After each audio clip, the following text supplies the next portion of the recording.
Hi guys, welcome to Tamil commentary. இன்னைக்கு சிறகடிக்க ஆசை சீரியல்ல என்ன நடந்துச்சு அப்படின்னு பார்க்கறதுக்கு முன்னாடி நாளைக்கு ஒரு முக்கியமான சம்பவம் இருக்கு. அது என்னன்னு பார்ப்போம். நாளைக்கு ரோகிணிக்கு அவங்க அம்மாட்ட இருந்து ஒரு கால் வருது.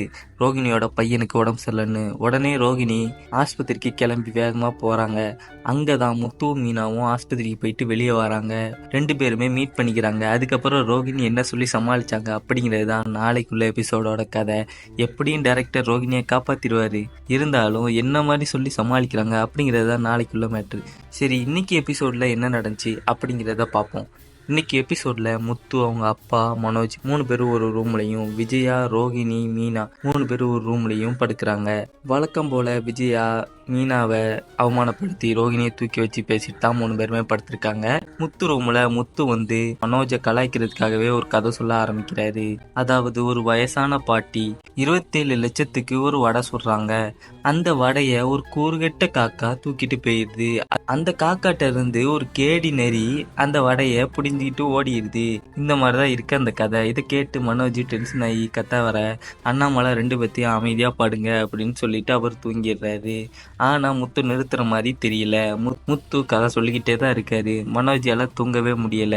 உடனே மனோஜ் எந்திரிச்சு வெளியே போயிடுறாரு. இந்த சைடு ரோகிணி படுத்திருக்க ரூம்ல என்ன ஆச்சுன்னா, விஜயா பயங்கரமா கொரட்டை விட ஆரம்பிக்கிறாங்க. ரோகிணி என்னடா யாரா இப்போ மோட்டர் போட்டா அப்படின்னு எந்திரிச்சு பார்த்தா விஜயா பயங்கரமா கொரட்டை விட்டுக்கிட்டு இருக்காங்க. விஜயாவை எழுப்ப ரோகிணி ட்ரை பண்ண விஜயா விட்டாங்க ஒரு குத்து. ரோகிணி பறந்து போய் விழுவுறாங்க. உடனே ரோகிணி வந்து தலைவாணிலாம் வச்சு அமுக்கிடலாமா அப்படின்னு பார்த்துக்கிட்டு இருக்காங்க. ஒரு கட்டத்துக்கு மேல முடியாம அவங்களும் எந்திரிச்சு வெளியே வந்துடுறாங்க. வெளியே வந்து பார்த்தா மனோஜ் அங்கே இருக்காரு. சரி, நமக்கு இன்னைக்கு இதான் நிலமை போல அப்படின்ட்டு 2 பேரும் பாய விரிச்சு கீழே படுத்து தூங்கிடுறாங்க. அடுத்த நாள் காலையில மீனா லேட்டா தூங்கி எந்திரிச்சு வராங்க. விஜயா அதை பார்த்துட்டு வழக்கம் போல கத்த ஆரம்பிக்கிறாங்க. ஏண்டி சாப்பாடு செய்ய முடியாதா? இப்போ எல்லாரும் வேலைக்கு போக டைம் ஆயிடுச்சு, சாப்பாடு செய்யாம இருக்க, உனக்கு அப்படி தூக்கம் கேட்குதா அப்படின்னு சொல்லும்போது மீனா வந்து எனக்கு உடம்பு சரியில்லை அப்படின்னு சொல்றாங்க. ஆனா விஜயா அதெல்லாம் கேட்காம கத்திக்கிட்டே இருக்காங்க. உடனே எல்லாரும் கூடிடுறாங்க. உடனே மீனா சமைக்கல அப்படின்னு சொல்லும்போது மனோஜும் ரோகிணியும் ஓவரா படம் போடுறாங்க.